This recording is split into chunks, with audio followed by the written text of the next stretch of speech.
हारा हाचिबू।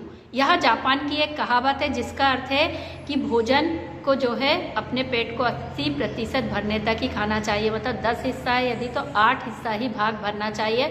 और हमारा आयुर्वेद और योग भी यही कहता है, मिताहार का जो सिद्धांत है कि अपने पेट के 4 हिस्से में से 3 हिस्से को भरना चाहिए, 1 हिस्से को खाली रखना चाहिए। और हम सभी जानते हैं कि पहले समय में हमारे यहाँ के लोग ना केवल स्वस्थ होते थे, दीर्घायु होते थे, लंबा जीवन बिताते थे खुशहाल रहते हुए।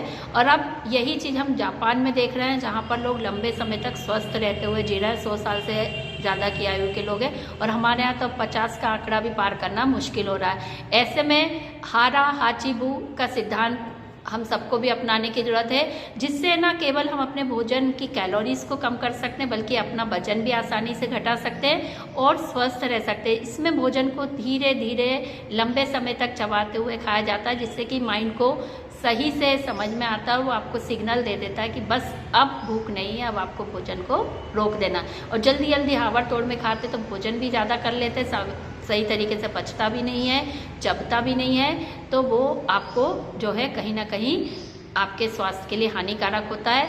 तो अब सभी को ज़रूरत है कि आप मिताहार को नहीं मान रहे तो कम से कम हारा हाचिबू के सिद्धांत को ही समझ लें और अपने भोजन को धीरे धीरे संयम के साथ खाएं। और ये नहीं कहें पेट भरने तक खाना है कि बिल्कुल गले गले तक खाना है। अपने को पेट को 1 हिस्सा जो है खाली रखना है। तो इस तरीके से आप देखेंगे आपका स्वास्थ्य हमेशा बना रहेगा। धन्यवाद।